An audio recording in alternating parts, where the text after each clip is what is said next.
Welcome back. आज के golden video में आपका स्वागत है। गोल्डन वीडियो इसलिए क्योंकि अगर आपके पास अभी कम पैसे हैं तो अब ये समस्या ख़त्म होने वाली है। अब आप पैसे वाले बनने वाले हैं, यानी कि अब ग्रो करने वाले हैं। और वो अभी कितने रुपए से, तो आप ये वाला कॉन्टेस्ट खेल करके इस पर फोकस करें। 89 वाला जो कि पॉपुलर है कम पैसे वाले लोगों के लिए। जिनके पास कम पैसे हैं वो 35, 12, 17 वही सब खेलते रहते हैं, ज़्यादा से ज़्यादा ये करते हैं। तो आपको 2 से 3 मैच ये खेलना है। उसके बाद मैं आपको बहुत आगे ले जाऊँगा। चलते हैं टिप्स एंड ट्रिक्स करके आपको कैसे आगे ले जाऊँगा। तो अब मैं तरीका बताना शुरू कर रहा हूँ कि आप कैसे ग्रो करेंगे, बहुत आगे जाएंगे, हमारे जैसे लोगों के लेवल में आ जाएंगे। तो ये पहली सीढ़ी है। अगर आप 100 के अंदर तक खेलते हैं तो ये आपके लिए बेस्ट कॉन्टेस्ट है। और लेकिन खेलना कोई बड़ी बात नहीं है, बड़ी बात है जीत करके यहाँ से ग्रो करना। तो मैं आपको वही बताऊँगा कि जीत करके ग्रो कैसे किया जाए, तरक्की कैसे की जाए यहाँ से। तो सबसे पहले आप कॉन्टेस्ट को देख लीजिए। 89 वाला कॉन्टेस्ट है। अब इस कॉन्टेस्ट में मैं आपको जिताऊंगा, लेकिन आपको पता नहीं चलेगा कि आप जीत रहे हैं कि नहीं जीत रहे हैं। लेकिन महीने भर में आपके वैलेट में काफ़ी अच्छा खासा पैसा जमा हो जाएंगे। और वो होगा ये चक्रवृद्धि ब्याज की तरह काम करता है, जिसे कंपाउंड इंटरेस्ट भी बोलते हैं। चक्रवृद्धि ब्याज जिसमें होता यह है कि पता नहीं लगता है कि आप जीत रहे हैं या आपको पैसे मिल रहे हैं, लेकिन धीरे धीरे करके आपके वैलेट में बहुत सारे पैसे जमा हो जाते हैं। तो ये चक्रवृद्धि ब्याज कंपाउंड इंटरेस्ट की तरह काम करेगा। तो और ये कैसे काम करेगा, कैसे आपको प्रॉफिट कराएगा, आप चलते हैं हम सीधे वहाँ शुरुआत करते हैं। यहाँ से आप वीडियो को गौर से देखें। अगर आप 100 के अंदर खेलते हैं तो आप इससे निकलने वाले हैं, आप आगे बढ़ने वाले हैं। तो आप इस पर जरूर फोकस करें, गौर करें। तो शुरू में केवल 2 से 3 मैच आपको जीतना होगा। उसके बाद ये तरीका आपको जितवाता रहेगा और बहुत आगे लेता जाता रहेगा। 2 से 3 मैच आप शुरू में जीत लें। आपको बस इतना करना है, इतना तो आप कर ही लेंगे। आज नहीं तो कल, कल नहीं तो परसों। 2 से 3 मैच जीतना आपके लिए कोई बड़ी बात नहीं है, तो इतना आप कर लेंगे। तो उसके बाद आपको नहीं करना है। अगर आप बहुत सारा मुकाबला हार जाएंगे तो भी आपको कोई फ़र्क नहीं पड़ेगा। आप चक्रवृद्धि ब्याज में लिपट करके आगे ग्रो करते जाएंगे, आपको पता भी नहीं चलेगा। तो मैं बारी बार से शुरू कर रहा हूँ। टिप्स कैसे काम करेगा ये वाला। तो जैसे कि आपने एक मैच खेला ये वाला 89 वाला, तो इसके फर्स्ट प्राइज है जीतने के बाद 300 रुपये। 300 रुपये आने के बाद आप ये कॉन्टेस्ट कितना खेल सकते हैं, तो ये कॉन्टेस्ट आप 3 खेल सकते हैं। अगर आपके वैलेट में 300 रुपये जमा हो गए तो आप ये 3 कॉन्टेस्ट खेल सकते हैं। अब यहाँ से शुरू होता है मेन रणनीति, चक्रवृद्धि ब्याज। 3 कॉन्टेस्ट में अगर आप 2 कॉन्टेस्ट हार जाते हैं और 1 कॉन्टेस्ट भी जीतते हैं तो आपके वैलेट में जो पैसा था वो पैसा जमा हो गया 300 रुपये। यहाँ पे आपको एक और में जीतना पड़ेगा, तब मैं आपको ग्रो करवाऊँगा। ये फार्मूला आपको ग्रो करवा देगा। तो मान लीजिए अगर आप 3 में से 2 मुकाबला जीत गए और 1 मुकाबला हार गए तो आपके वैलेट में जो जमा पैसे होंगे टोटल वो हो जाएंगे 600 रुपये। अब आपको कुछ नहीं करना है। अब ये 600 रुपये आपको आगे बढ़ाएंगे चक्रवृद्धि ब्याज की तरह। तो हम 6 कॉन्टेस्ट को कैसे 600 रुपये में कितना कॉन्टेस्ट खेलेंगे, 7 कॉन्टेस्ट खेलेंगे 600 रुपये में। तो हम यहाँ पे मैंने 7 लिख लिया और यहाँ पे लॉस और विन। तो जो मेरे खाते में 600 रुपये थे, अगर वो मुझे वापस पाना है तो मुझे कितना मैच जीतना होगा 7 में से। तो केवल 2 मैच जीतेंगे तो हमारे खाते में जो पैसे थे वो पैसे वापस हो जाएंगे। और अगर हम 5 मुकाबला भी हारेंगे तो कोई फ़र्क नहीं पड़ेगा। भले हम जीते या प्रॉफिट में नहीं है, लेकिन 5 मुकाबला हार गए 7 में से तो भी हमारे वैलेट में जितना पैसा था उतना पैसा रह ही गया है। और इतना मैच तो कोई नहीं हारता। 70% तो वो भी नहीं हारेगा जिससे टीम क्रिएट करना नहीं आता है, क्योंकि ये 4 मेंबर ही केवल खेलते हैं इसमें। तो 70% मैच तो वो भी नहीं हारेगा, जो काफ़ी कमज़ोर है वो भी नहीं। लेकिन फिर भी मान के चल रहा हूँ कि 70% अगर हारेगा तो भी कोई खास फर्क पड़ने वाला है नहीं। तो मैंने बात की थी 5 हारेगा 2 जीतेगा, लेकिन अब यहाँ पे मान लीजिए कि हम 4 हारा और 3 जीता। अभी भी मैं यही मान के चला हूँ कि हार के रेशियो हमारा ज़्यादा है, हम ज़्यादा मुकाबला हार गए।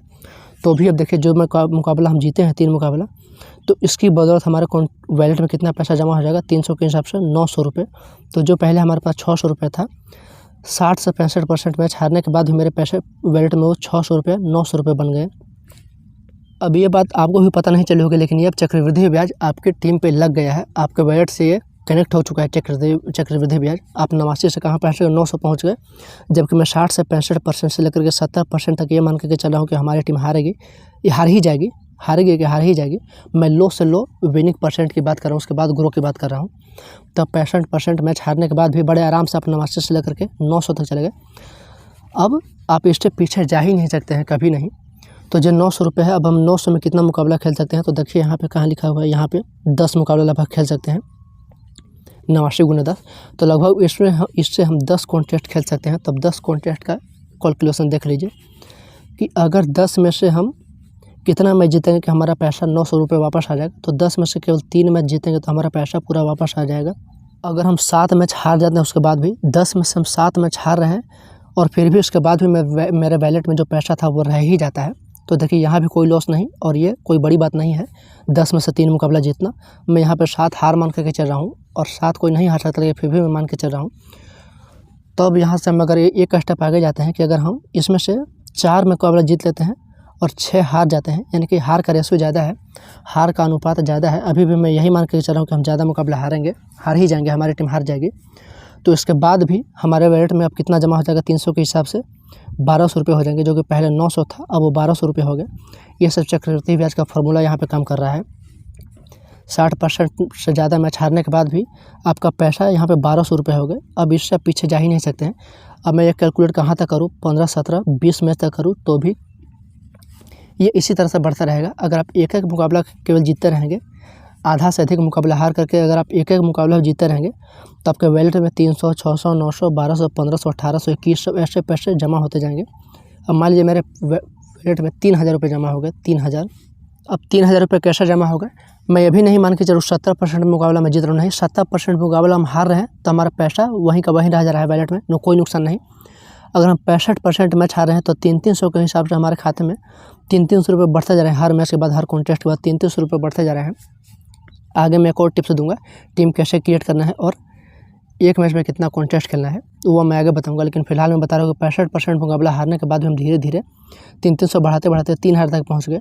अब 3000 तक हम पहुँच गए तो अब इसका आखिरी कैलकुलेशन मैं आपको बता रहा हूँ, क्योंकि इससे ज़्यादा बताने का कोई मतलब है नहीं, आप सब कुछ समझ जाएंगे।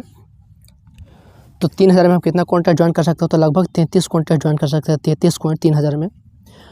और हमें पैसा वापस पाने के लिए कितना मुकाबला जीतना होगा, हमारा अपना पैसा वापस पाने के लिए तो 10 मुकाबला, अगर हम 10 मुकाबला जीत जाते हैं तो 300 के हिसाब से हमारा पैसा वापस हो गया। उसके बाद हम 23 मुकाबला हार गए। देख रहे हैं कितना हारना आसान तो नहीं है, लेकिन फिर भी मैं आपको समझाने के लिए, आपको आगे बढ़ाने के लिए एक एक स्टेप दिखा रहा हूँ। तो 23 मुकाबला हम हार गए, 33 में से केवल 10 ही जीते, तो भी हमारा पैसा पूरा सेफ है। और अगर हम इसमें से एक मुकाबला अधिक जीत जाते हैं तो फिर ये जो हमारा पैसा है 300 का, वो 3000 का, वो 3300 रुपये हो जाएंगे। इतना ख़राब परफॉर्मेंस के बाद हमारा 3300 रुपये कहीं जा ही नहीं रहा, रुक ही नहीं रहा है। ये चक्रवृद्धि ब्याज कंपाउंड इंटरेस्ट काम कर रहा है यहाँ पे। आधा से बहुत अधिक मैच हारने के बाद भी, यानी कि 33 में से 23 मुकाबला हारने के बाद भी हमारा पैसा सेफ रह रहा है और एक मुकाबला इसमें से ज़्यादा जीत जा रहे हैं, मतलब कि हम 22 मुकाबला हार रहे हैं और 11 मुकाबला जीत रहे हैं, तो हमारा 3300 रुपये बन रहा है, 3000 रुपये, और वो भी बना है केवल 90 रुपये से 33,000। तो ये हमारा पैसा ऐसा ही ग्रो करता रहेगा। अब यहाँ से पीछे आने की कोई संभावना नहीं, कोई सवाल ही नहीं है। और अगर मान लीजिए बहुत ही किस्मत ख़राब रही कि हम 33 में से 30 मुकाबला हार गए और केवल 3 मुकाबला ही जीते, तो हमारे पास कितने पैसे बचे, 900 रुपये बचे। और ये पैसे बने कहाँ से हैं, 90 रुपये से 900 रुपये बने हैं मेरे पास। हम यहाँ से भी दोबारा ग्रो कर सकते हैं, लेकिन 33 में से 30 मुकाबला कौन हारेगा, है ये संभव ही है। लेकिन मैं मान के चल रहा हूँ कि हाँ ये संभव हो भी गया तो भी आपके वैलेट में 1000 रुपये के करीब जमा है, जो कि केवल 100 रुपये से बने हैं। आप फिर से इसी श्रृंखला में खेलना शुरू करें और फिर से आप यहाँ तक पहुँच जाएंगे। तो आपका काम केवल शुरू में 2 से 3 मुकाबले जीतना है, 4 मुकाबले जीतना है। उसके बाद चक्रवृद्धि ब्याज में कंपाउंड इंटरेस्ट में आप उलझ करके रह जाएंगे। उलझ करके रहने का मतलब है कि ये यहाँ पे उलझना अच्छी बात है, क्योंकि आप यहाँ से पीछे जाएंगे ही नहीं। यहाँ से 33 होकर के ही, और ज़्यादा 65 मुकाबला हारने के बाद, 65% मैच हारने के बाद 70% हार जाते हैं तो आपका पैसा वहीं का वहीं रह जाएगा, ना लॉस ना प्रॉफिट। लेकिन अगर आप 65% मुकाबला हारते हैं, जो कि बहुत ज़्यादा है, तो उसके बाद भी 300 करते करते आप कहाँ से कहाँ पहुँच गए। अब मैं बात करता हूँ खेलना कैसे है, टीम कैसे क्रिएट करनी है इस कॉन्टेस्ट की। तो सबसे पहले मैं आपको यह बता रहा हूँ कि किसी भी कॉन्टेस्ट में, किसी भी मैच में 1 या 2 से ज़्यादा कॉन्टेस्ट ज्वाइन नहीं करना है, भले ही आपकी टीम उस दिन बहुत अच्छा क्यों ना कर जाए। अगर मैच से पहले पता हो कि हमारी टीम बहुत अच्छा यूज़ करती है तो कोई 50,000 भी इन्वेस्ट कर सकता है, लेकिन मैच से पहले पता नहीं होता है, और हम क्यों ज़्यादा जीतने के चक्कर में अपना सब कुछ गंवा दें, इतना मेहनत किया हुआ। तो हम कम ही जीतते रहेंगे, लेकिन हर दिन जीतते रहेंगे। तो आपको फॉलो करना है कि एक मैच में 2 से ज़्यादा कॉन्टेस्ट नहीं ज्वाइन करना है, 1 से 2 कॉन्टेस्ट ज़्यादा। और दूसरी बात, एक दिन में 2 से 3 मुकाबला से ज़्यादा नहीं खेलना है, जो कि जान पहचान का मुकाबला है वो। तब अब जाकर के यहाँ पे ग्रो करने का शर्त ये है। अब आप ऐसा फॉलो करें ना करें, ये अलग बात है, लेकिन चक्रवृद्धि ब्याज आप जरूर फॉलो करें। जो तरीका मैंने बताया है कि 300 रुपये कैसे करके आपको कहाँ से कहाँ पहुँचा दे रहा है, तो आप इसे ज़रूर फॉलो करें। भले ही आप एक दिन में सारा पैसा लगा दें, आपके ऊपर है। हारेंगे तो इसमें मेरा कुछ नुकसान नहीं है, और जीतेंगे तो पैसा भी बहुत ज़्यादा मिलेगा। लेकिन हाँ, यहाँ पे हेड टेल का मामला हो जाता है, या तो पूरा लॉस या फिर पूरा प्रॉफिट। तो अगर पूरा लॉस ही हो गया तो फिर तो आपको 0 से शुरू करना होगा। तो ये आपके ऊपर है, आप इसे जैसे खेलें, ये आपके ऊपर है। मैं चलता हूँ कि आखिर इसकी टीम कैसे क्रिएट करें। तो अब यहाँ पे बात आती है कि आखिर 4 मेंबर वाले कॉन्टेस्ट की टीम कैसे क्रिएट करें, खास करके 18 वाले की। तो जो तरीका मैंने आपको बताया चक्रवर्ती ब्याज वाला, मैं 70 से 65% मैच हार करके चला हूँ। तो इससे ये साफ जाहिर होता है कि यहाँ पे कैसे टीम क्रिएट करें, इससे कोई लेना देना है ही नहीं, क्योंकि फार्मूला आपको आगे बढ़ाता जाएगा। कोई भी टीम क्रिएट कर सकता है, लेकिन फिर भी मैं ड्रीम 11 के एक्सपर्ट की श्रेणी में आता हूँ। तो मैं आपको टिप्स बता दे रहा हूँ कि टीम कैसे क्रिएट की जाती है। पहले मैं कैसे इसकी टीम क्रिएट करता था जब मैं खेलता था। हालांकि हर 4 मेंबर वाले की अलग अलग कंपटीशन होती है। कम पैसा है तो कम कंपटीशन, ज़्यादा पैसा है तो ज़्यादा कंपटीशन, स्किल वाले लोग आते हैं।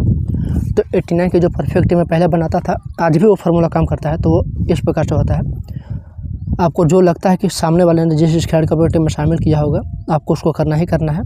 अगर किसी को छोड़ना है या फिर किसी पर डाउट है, कुछ एक्सपेरिमेंट करना चाहते हैं आप, तो किसी बैट्समैन को छोड़ दें आप, क्योंकि बैट्समैन को 50 रन बनाने के लिए कम से कम 40 से 45 रन बनाना होता है, जो कि आसान नहीं है। खास करके अगर वो डेथ ओवर में आता है तो 40-50 रन बनाना उसके लिए उतना आसान नहीं, 40-50 पॉइंट देना। लेकिन एक बॉलर के पास 4 ओवर होते हैं और एक विकेट पे 25 पॉइंट, 2 विकेट पे 50 पॉइंट, कभी कभी LPW बोल्ड करने के बाद 33 पॉइंट भी हो जाता है। तो अब उसके पास 24 गेंद है और 24 गेंद में 1 से 2 विकेट लेना, उसके बाद मेडन ओवर, इकोनॉमी रेट, ये सब ले दे करके कितना भी खराब बॉलर करेगा तो बॉलर ही बैट्समैन से आगे निकल जाएगा। डेथ ओवर के बैट्समैन से, ये बीच वाले बैट्समैन से कोई बॉलर ही आगे चला जाएगा पॉइंट देने के मामले में। तो अगर वैसी कोई दुविधा हो तो आप बैट्समैन को छोड़कर किसी बॉलर को ले लें। तो यहाँ से 50% मुकाबला काम आपका हो गया। अब 50% बचता है कप्तान और वाइस कप्तान को लेकर के। तो वाइस कप्तान उसे करना है, किसी बॉलर को वाइस कप्तान करे जिसकी टीम पहले बॉलिंग कर रही है, और किसी बैट्समैन को वाइस कप्तान करे जो कि नेक्स्ट इनिंग में पहले बैटिंग करेगी, वो भी 1 डाउन ओपनिंग आएगी उससे। बस आपका 100% काम हो गया। 100% अगर मैं जीत रहा होता तो मैं लाखों लोगों को टीम दे रहा होता। अगर 100% मैं जिता ही दूँ तो जो आज हमसे टीम लेगा वो अगले दिन भी टीम लेगा, अगले दिन भी लेगा। तो मैंने 100% आपको टीम क्रिएट करने का तरीका बता दिया है। रिजल्ट जो आएगा इसका 80+ आएगा। 100% रिजल्ट इसका नहीं आएगा, इसका रिजल्ट आएगा 80% मैचों में।